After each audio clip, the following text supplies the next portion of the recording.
Business is war, not metaphorically, literally. I wrote a recent tweet on this, and people just absolutely love it. On my Instagram, I have a highlight reel that's called Free Game, and on that highlight reel, you can read it, and people just like, I just got way more likes on that story than usual, so I felt like I need to make a video on this, and this is just like the stuff I absolutely love, is studying history's greatest entrepreneurs. I just love doing that. I do it in my free time. I just do it when I don't have any work.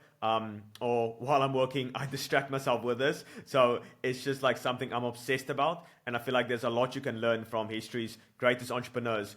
You don't really want to study like the people in your space when it comes to like, let's say agency or consulting, coaching. You don't necessarily want to study them because it's all in this bubble. You want to study history's greatest entrepreneurs, like the people before you, 100, 200 years ago, because those fundamental tactics will never change. All right. So, and a business and war is very much alike. And in this Google document, I've uncovered 7 strategies that built empires, like Napoleon Hill, Andrew Carnegie, Rockefeller, all these big guys. Okay, so not just in business, but as I mentioned, business is war. So markets are battlefields, your competitors are your enemies, your product is your weapon, and at the moment, the people's weapons are pretty shit. Your team, that's obviously your army, and your mind is the general in the war room, with Luke Belmar. And this isn't about flashy tactics or feel-good quotes. I'm not going to share any quotes. I'm probably got 1 or 2 quotes in here, but this is not the main goal of this Google document. It's to... Well, it's the next sentence. It's an actual tactical playbook, 7 core strategies taken straight from the history's books and rewritten for the modern founder. So obviously, times have changed a bit with AI and all these things. So I've rewritten it, how it applies to you. So Charlie Munger even has the saying where he says that there's $1 billion lessons in $30 history books. And he also mentioned that, well, what did he say? He said that reading biographies and autobiographies of the greats, of the founders, is one of the highest ROI activities you can do. The highest ROI activities, literally more valuable than working on your business, is reading biographies, right? And don't take this from me. Take this from the smartest business guy, Warren Buffett's business partner in probably the world. Okay, Rep Charlie, but yeah, he was an absolute legend. And from Napoleon's battlefield maneuvers to Bezos' quiet dominance, which is a pretty cool story, which I'll share shortly. And from Carnegie's vertical warfare to Jobs' product obsession, you're about to see how the most iconic leaders didn't just play the game, they dominated. So let's get into it. So know your battlefield. This is more about knowledge. Intelligence is power. Napoleon didn't guess. He gathered intel like his life depended on it. Spies, he sent out spies, scouts, real-time data from the front lines. Why? Because war is chess, not dice. You don't win by luck. You win by knowing the terrain better than your enemy. And this all comes down to knowledge. Same in business. Bezos built Amazon around one thing, data. Everything that could be measured was. What gets measured gets improved, right? Page speed, clicks, bounce rates, customer behavior, all of this was tracked at Amazon. Nothing was left to guesswork. Every strategic move came from knowing more than the competition.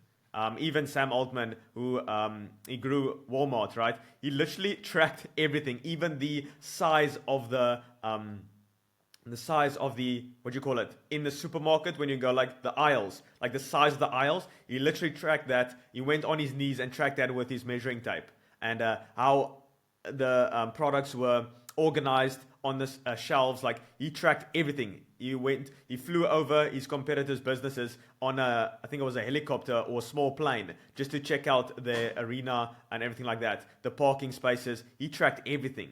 Nothing was left to guesswork. And this was Sam Altman? No. What was his name? Sam Waltman or Sam Altman? Like I confused myself with the OpenAI CEO and Walmart. Anyway, so every strategic move came from knowing more than the competition. Jobs had the same instinct, but with intuition. So intuition comes from just learning a lot. I recently listened to a podcast from Alex Hormozi, and he mentioned that he's big on definitions. I think his new book is going to be about definitions or something. It sounds like he's bringing out a dictionary. But he tried to... he's got these definitions for patience. It's what to do in the meantime. Authenticity is what you would do if you weren't punished or something like that. That's like your authentic self, like when you're home alone. There's also a degree to authenticity. It's like, I can't just sit here naked on the video. It's like, I'm authentic, but like, bro, I'm not gonna do that, So there's a line between authenticity and just like being civil. But yeah, when it comes to intuition, it's just like learning so much from the space that you can kind of spot patterns in a way. It's like your subconscious is working in the background because of all this knowledge base you've built up. And that's how he got this intuition. He learned a lot. He could smell what the customers wanted before they could even articulate it. And even, what was his name? Henry Ford. He asked, his customers, like, what do you want? And they said faster horses, right? If he would have asked his customers what they wanted, they would have said faster horses. But obviously, they didn't want that. Or they thought they wanted that, but he obviously built cars. And no one told him, like, yo, I want a car. That it wasn't even an idea back then. So he could smell what the customers wanted before they could even articulate it. So you want to build a product or a service that people would want before they even know what they want. And that comes through intuition and spotting patterns in the marketplace. So your job is map your market, know what's going on in the marketplace, know your enemy, know your competitors, know what they're up to, know what they're doing, their products, everything like that. Know your user. That's obviously the person or the customer going through your product or service. Read reviews, run surveys, spy on competitors, stalk subreddits. Just like study what's going on in your marketplace. Very important, okay? Like in my recent video, like 2 weeks ago, I made a video how I lost like $30,000 in SMA. I overspent a bit on mentors, and one thing I've learned is that most people's products are shit. So that's like a good lesson came from that. So now I didn't really lose $30,000 because I got learnings from that to now know people's products are so terrible. So if we just focus so much on that, we will have such a competitive advantage, because building an amazing product comes from focus and relentless discipline and just building on this one thing, focusing on this one thing for like decades, basically. Not decades, but like let's say 5 years, focusing on one thing. And people can't do that. They have such a low attention span. So know the game so well, you see 3 moves ahead, sometimes even more. So yeah, after each one, I've got a founder's rule. So the more you know, the harder you are to kill. And this comes from knowledge, all right? So know your battlefield, intelligence is power. That's number 1. Number 2, seize the initiative, speed and surprise. This is a cool one. Napoleon didn't wait. He moved fast. His troops would cover distances others thought impossible. Before the enemy could organize, he's already struck.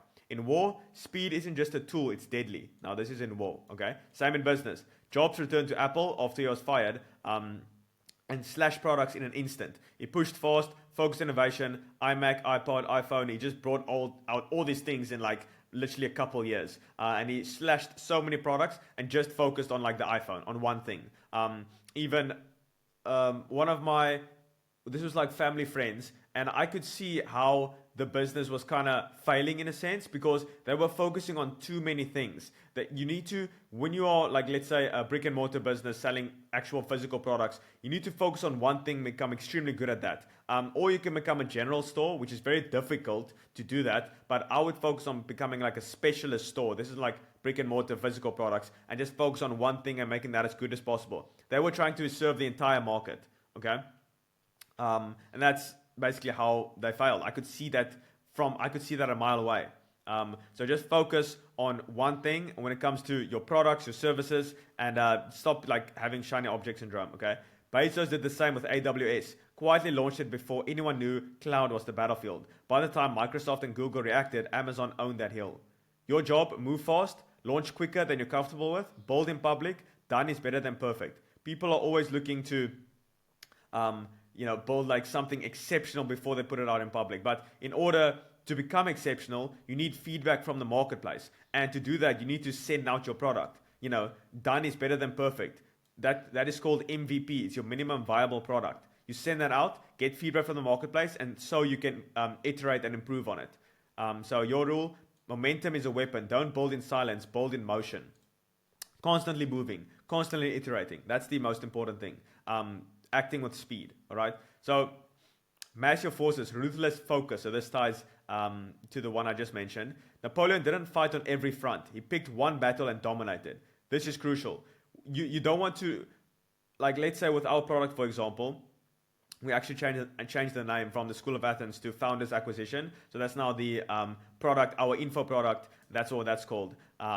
So we still got the School of Athens, which is like the big brand, but the Founders Acquisition, which you can check out below. It's a 20-hour free course that you can check out. It's totally for free. And yeah, first link in the description. It's called Founders Acquisition. So we, in that info product, right, we are mainly focused on our own country first.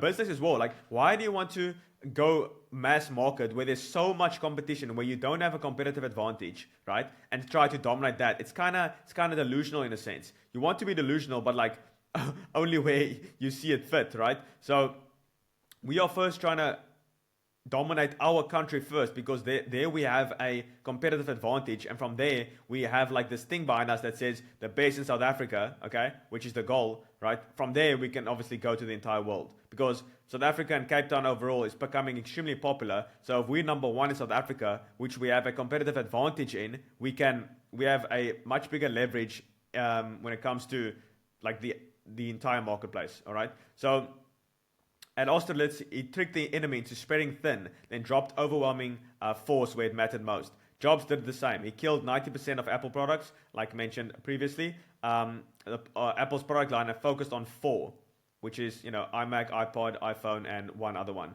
That ruthless focus brought Apple back from the grave. So it was literally almost bankrupt. And Carnegie built an empire by going all in on steel, not oil, not railroads, steel. So your job: stop chasing every shiny object, find your one thing and go all in. And that for us at the moment is Founders Acquisition. Like, we are spending so much time on this, it's actually insane. It's a bit too much. We had a chat with Jordan Platten, and he mentioned that like we're spending too much time on this, which is also in a sense not a good thing, because we have other things to focus on. But that's like the main leverage point at this moment, is like building just an exceptional product, because like I mentioned, right, know your battlefield. People don't have good products. So if we just have an amazing one, we're going to stand out. It's just going to take 3 years. That's the only thing. Okay? Here's the founder's rule. Don't fight everywhere. Fight where you can win decisively. And that's exactly what we're doing. All right? We're just absolutely going to crush it. I've no doubt about that. It's just going to take 3 years, because when it comes to products and these things, in the short term, the market is a voting machine. It's voting for what's popular, and we aren't the most popular. It's like, we aren't doing like the flashy stuff that much, right? So, but in the long term, it's a weighing machine, which means that the market can see through the bullshit. They can see through that. The market is getting more sophisticated. They can see, okay, this guy's a scam. They can just see that. But in the long term, it's a weighing machine where value wins, right? So, focus. Number 4. Secure your supply lines. So control resources. So this is more about like physical products. Okay. In the future, we might bring out some physical products, maybe a supplement or something along those lines, or some clothing piece when it comes to our brand. So we don't really have that at the moment. Obviously, we're focusing on our main product, which is the Founders Acquisition, which is the free course you can check out down below. So army starve without supply. No food, no ammo, no chance. So that's obviously how they starve. Napoleon ignored this in Russia. It cost him everything. So even his troops said that, like, yo, we don't have like the capacity for this. We don't have the food, the ammo is getting low, and he just pushed forward. So you need to know when to stop. Like it's wisdom to know when to pivot and to quit. Like people tell you, oh, never quit. It's like sometimes you have to quit when you know it's the right thing. You need to distinguish between being lazy and just like not trying, and actually quitting because there's a better opportunity. So Rockefeller didn't. He controlled oil and railroads. Railroads. That's difficult to say with my accent, or like whatever. When competitors tried to move, he blocked the routes, starved them out. So this was like a genius move from Rockefeller. So he essentially controlled oil and the railroads. Okay, and his competitors obviously used the railroads. Okay, but he controlled it. So he blocked the routes and starved them out and bought them out, which is just like crazy. So the stock of their company fell. They weren't getting out their products to their consumers. They weren't making money. The stock fell, and he bought them out. So Apple and Jeff Bezos actually did the same with diaper.com. So Jeff Bezos, he essentially, what did he do? So with diaper.com, he essentially bought them out by lowering the prices of their products on Amazon.com. right? Just lowering that and losing profit, okay? So he was literally losing millions every single month, millions of dollars every single month by slashing the prices of their diapers on Amazon.com because he wanted to, get diaper.com out of business, and he was obviously called Amazon.com. So he slashed the prices of diapers, so everyone went to Amazon, which essentially all the consumers didn't go to diapers.com anymore. They lost money, and he bought them out. So it's like, that's our army starved without supply. No food, no ammo, no chance. And in business, that's obviously resources, all right, which is money. So Apple did the same with flash memory. All these big companies did this, okay? Napoleon ignored it. Apple did the same with flash memory. Bought out supply, the competitors couldn't even get parts.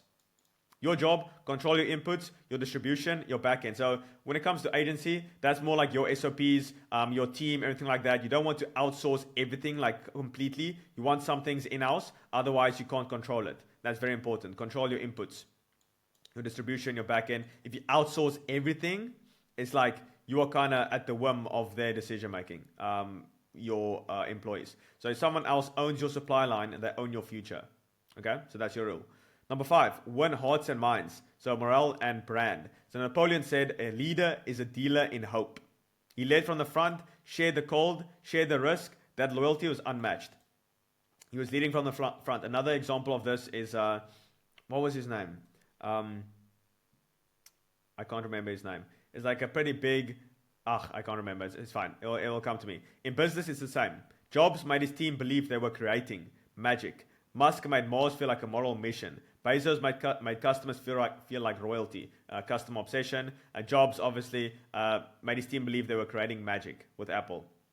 So this is like morale and brand and winning over people's hearts and minds. Your job is to make people believe. You're selling like a feeling. You're not necessarily selling, like a product or a service. You're selling a feeling. And usually an outcome is a feeling you are selling. So your team, we are constantly with our team members, like sharing the vision, like constantly. And that reinforces it with us as well. Your market, with us making these videos, your tribe, you're not just selling services, you're selling beliefs, you're selling outcomes, and an outcome is just a feeling. So founders rule, morale is leverage, vision is a weapon. This is good, okay? A leader is a dealer in hope. That's very good. That's Napoleon's quote. So as I mentioned, there's a couple quotes, but it's just, I just like quotes, okay? Number 6, exploit weakness, hit where they're soft. This is massive. I'm seeing this at the moment as well, because I'm studying these people. So now, something I mentioned on a previous video is that when you read books and you learn all these things, it's like you just see reality clearer, right? You can just see things. You spot patterns because you just have this this abundance of knowledge that you've learned from these people that you can just spot patterns. Like, what did David Senra say? He says this a lot. He's the founder. He does Founders Podcast. And he mentioned that history doesn't repeat, human nature does. So when you see things happening, it's like, of course, some people who don't study, they're like, well, what happened? It's like, no, of course this happened because history doesn't repeat, human nature does. So if you study human nature, and you do this through reading biographies, and another good book is, what you call it? Robert Greene's Human Nature one, The Laws of Human Nature. That's pretty good. But just his books in general, like psychology, all these big business gurus are all very, very good at psychology. So number 6, exploit weakness, hit where they're soft. Napoleon didn't attack strength. That's obviously stupid. Like with us, we aren't necessarily going to the global market now. Like we aren't at that stage yet. Like you need to be optimistic, obviously. But like you also need to know like where your strength lies. And at the moment, like that's not where our strength lies. In the future, probably, but at the moment not. And it just takes some time. So he hunted for weakness, poor coordination, overconfidence. He found the crack and broke it. So yeah, I wanted to say something, but I just forgot. So Bezos, your margin is my opportunity. Yeah, this is it. So a lot of people, what Bezos did here, your margin is my opportunity. Let me first explain Bezos and then how it relates to the marketplace. So at the moment, it's like the agency world. So your margin is my opportunity. So he was famously unprofitable from 1994 to 2003. For 9 years, he was basically going in the red. And he went on interviews and people were laughing at him. It's like, yo, you're such a shitty business owner. You haven't made profit in 9 years. But what he did was he slashed the prices. So obviously that made Amazon less money in the short term. Very important, in the short term. Now he's making like billions of dollars, right? So in the short term, he reinvested all that margin, which is essentially profit. He reinvested all that profit into more factories, better products, better customer obsession, better support, like just reinvested in the business, okay? More ads, all of this when it relates to, let's say, consulting or coaching business. He reinvested all of that money, okay? And you only know this if you've studied this. You don't, or if you like learn from this video. So your margin is my opportunity.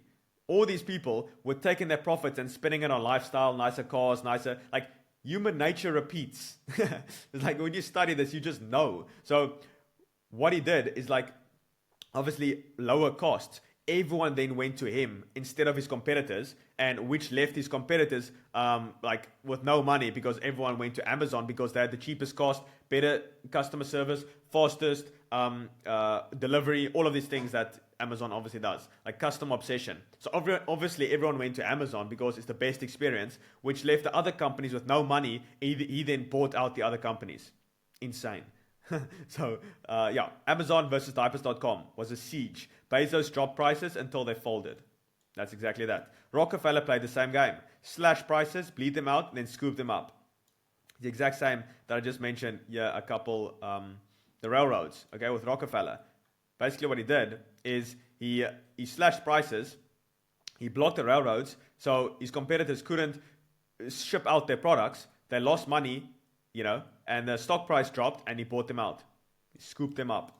Your job, study your competition, find the weak link, then break it. The moment this exact thing is happening right now. People are spending all their profits, right, on their lifestyle, and they use that for marketing, and they're not focusing that time on their product and on their customers and customer obsession and customer service.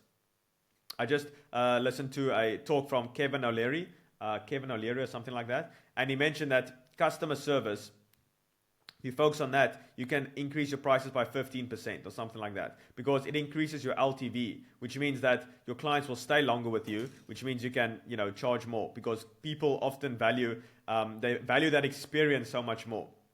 Like when a customer, or let's say someone you want to buy from, like a coach or something, they're spending their money on marketing.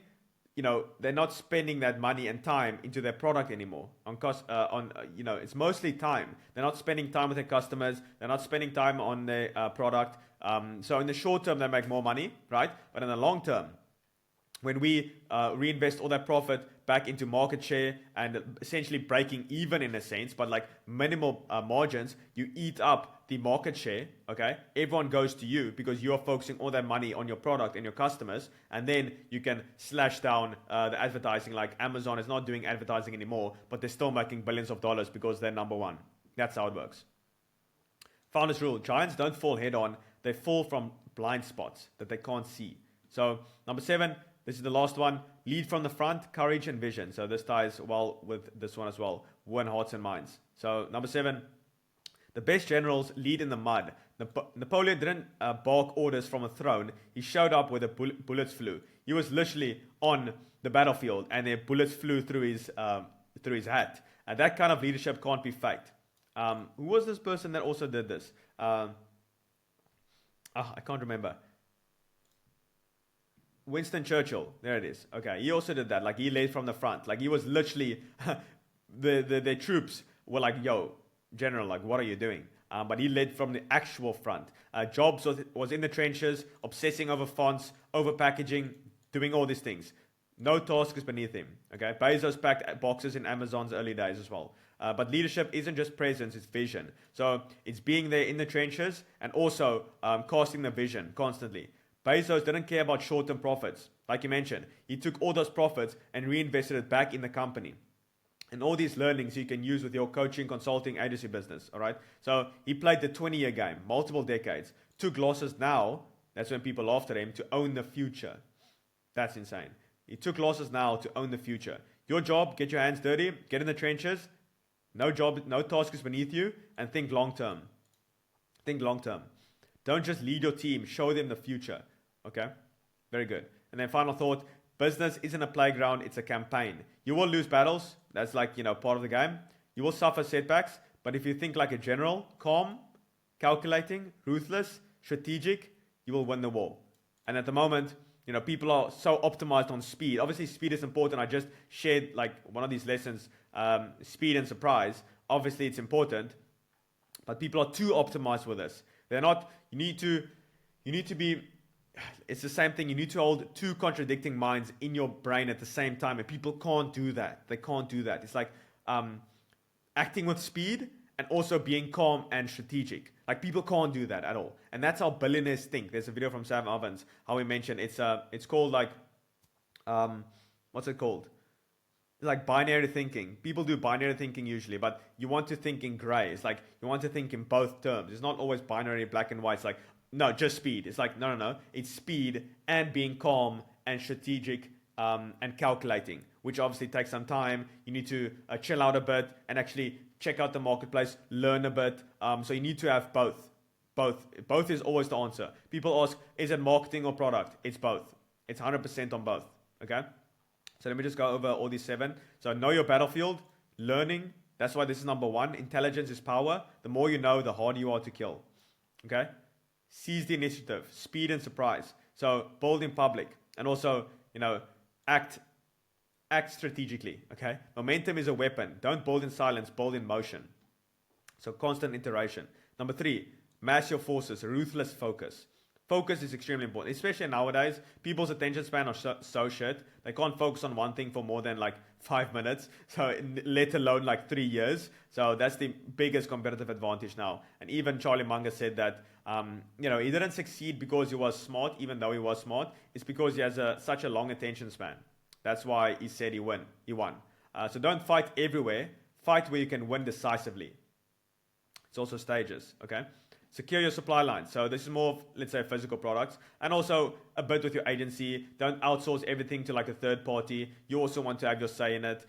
So if someone else owns your supply, they own your future, your back end, okay? So win hearts and minds. A lot of people, like let's say they're YouTubers and they're constantly doing like these advertisements. It's like their back end is kind of, their money and their livelihood is tied to their advertisers, which you don't really want. It's not the best thing. So win hearts and minds. Number 5, morale and brand. This is big, especially nowadays with personal branding. Morale is leverage. Vision is a weapon, okay, to lead your team. Number 6, exploit weaknesses. Hit where they're soft. Napoleon didn't attack strength, he hunted for weakness. Founders rule, giants don't fall head on, they fall from the blind spots. All right? It's very difficult to attack them head on. You want to attack their blind spots. And you do this through learning your competitors. Okay? Study your competition. Find the weak link, then break it. So number 7, lead from the front, courage and vision. Founders rule, don't just lead your team, show them the future. And a final thought, winners win. That's basically that, okay? But to be a winner, you need to do all these things, all right? Hope you enjoyed this one. And follow me on Twitter. I share a lot of these things as well. On Instagram as well. All those things are down below. And also the 20-hour free course of Founders Acquisition. Absolute banger, if I say so myself. We spent 200 hours on that and it's free. So, check it out. And then I'll see you on the next one. Cheers.